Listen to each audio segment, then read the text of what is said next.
Okay, now we have another guest that's going to speak to us, Mike Denelsbeck, and he dresses weird. You know, the clown didn't come in uniform, but Mike did, and I'm happy about that. Come on up, Mike.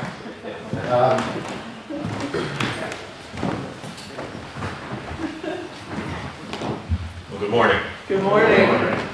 It's interesting because sometimes when I'm asked to go to another church and speak, I show up like this just as a test to see how their congregation reacts.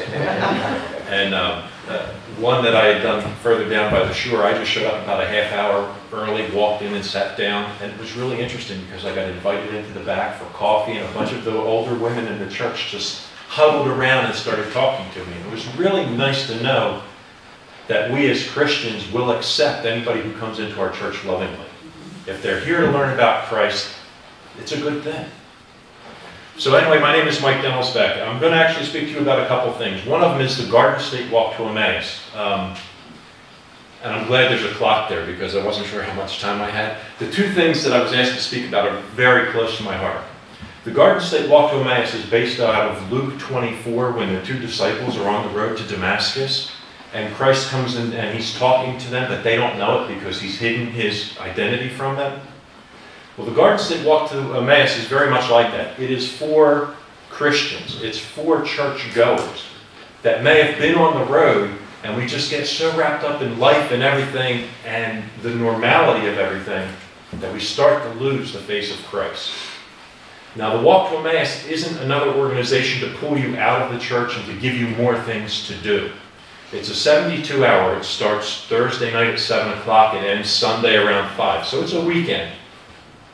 But what we do is we try to grow you into a stronger Christian walk. We try to bring you closer to Christ and then let you come back into your home church to be stronger leaders and to help the pastor. So I know what busy schedules are, and a lot of people think, oh, it's just something else I have to do and be involved with. Well, the Walk to Emmaus isn't, we're not trying to pull you out of the church. We're trying to strengthen you and bring you back into your church to build the body here. So I've got a lot of brochures and stuff back there that I can give you, and we can talk about it a little more. When you show up Thursday night, you have a time of fellowship. There's prayer. The whole weekend is bathed in prayer from a whole community. You sit through 15 different speakers. 10 of them are lay people just like us.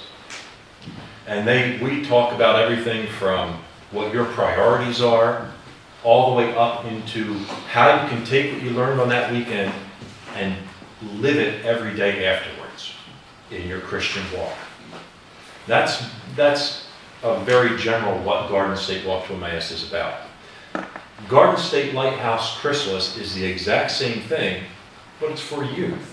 15 years old and in 10th grade up to about 22. The Walk to Emmaus is for adults. We'll take 18 to 108 if you have someone that old. And we make allowances for whatever disabilities, what age they are, we adjust that. And people always say, okay, well, what am I going to get out of the weekend?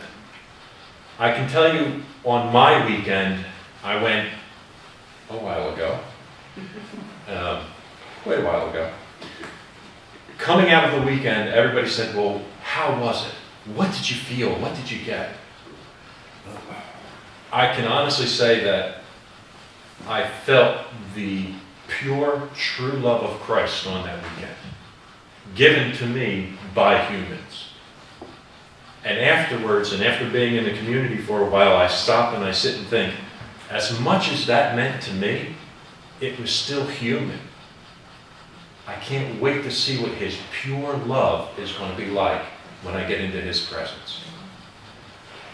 The love, the servanthood, the hands and feet of Christ, that's what Emmaus is about, is just the servanthood for others.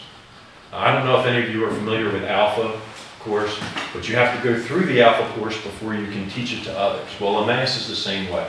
You go through the weekend as a pilgrim. After that pilgrim, you're a community member. Now you can serve on the weekend to serve others and give back to you what you've gotten out of the weekend. The second thing I learned from Emmaus is you cannot outgive God. I've been on weekends where I've tried to give back everything that he gave me on my weekend. And I was blessed more than I was the first time. So that's the other thing that I've learned is no matter how hard I try, I cannot outgive God. Because whatever I give to him, he gives back tenfold. So it's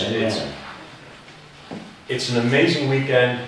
And the other thing is that a lot of people say, well, I've been on retreats before, it's no big deal. Yeah, a lot of the information you're going to know, a lot of the information you've heard before, I think it's the delivery system that's different. Will you come off on a mountaintop? Yeah, you probably will. When you get back to work, are you going to hit a valley? Yeah, you probably will. But don't we do that every Sunday? So, again, if you have any questions, I've got brochures. I'll be glad to hang around and talk about it afterwards. Both of them. Garden State Walk to Emmaus for adults, the Chrysalis Flight for teenagers, youth. The other thing I was asked to talk about is CMA, the Christian Motorcyclist Association. We're not a club, we're not an organization, we are an actual association. And when the body and the hands and feet of Christ were mentioned, Casting Crowns has a song that says, if we are the body, why aren't his arms reaching? Why aren't his hands healing? Why aren't we teaching the words? Because there are groups of people that we're afraid to go to. We, the Christian Motorcyclist Association, focus strictly on the secular bikers. If there's a biker organization or a War to the Shore, a couple weeks ago, the bikers down in Wildwood, we were there. We set up a tent. We don't sell anything. We're giving away free water. Sometimes we even give away shoe shines. If you stop, I don't care who you are, you stop by the booth, we'll polish your boots for you. Give you a glass of water or iced tea while you're sitting there. If you want to talk, we'll talk. But the big thing is, you have to have something in common. 1 Corinthians 9:19, it was said, I become all things to all people so I may save some. Well, that's what we do.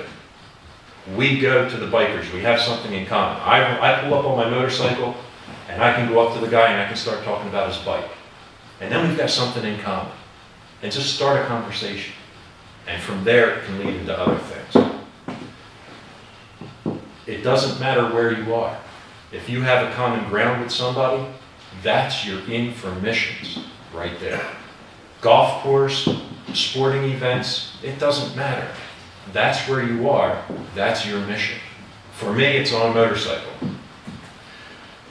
A friend of mine who is what we call a non-patched member was speaking to a relative of his who came in from California. She belongs to a biker gang in California. It's called I gotta remember it now. The name's gone. I'll remember it later on. Found out that it's a very large meth dealer in the area that she is. Well, he was talking about the CMA and how he was becoming a member. And she said, oh, I know them. And he was telling me this, and I'm thinking, well, how does she know? Because the CMA, the patch that I wear, is nationally known and accepted by every outlaw biker gang there is. If the pagans come into town, we're the only ones that are allowed to wear our patch in their presence because they know we're all about serving and helping. We don't go in and we don't throw a Bible at them and say, you've got to read this. We wait for them to come to us. We're open for prayer anytime. Sturges were always there, and they said, or 3. And a lot of times they've had women come up and just say, this just isn't the life for me. How can I get out of it? And we always have women there with us, and they sit and they pray with them, and they help them any way we can. But that's what we minister strictly to the bikers. You got a bike, you want to join? By all means. If you don't have a motorcycle and you still want to join, you don't have to have a motorcycle to join. We always have chasers following us in the cars to make sure if anybody breaks down, we're there to help. We organize motorcycle runs a lot of weekends. If there's another motorcycle run going on in the area, we will help them. We show up to help.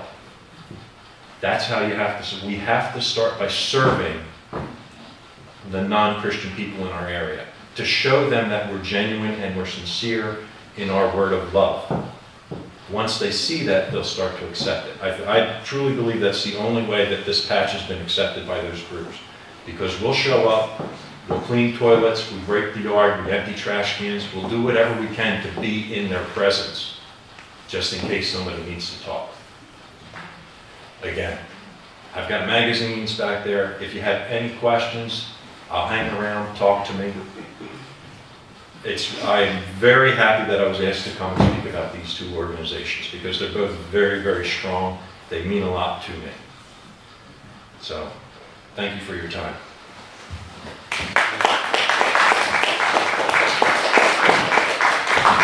Walk to Emmaus does have a clown ministry too, by the way. Wow. I like that. I see some of you right now going out and ordering motorcycles. Huh?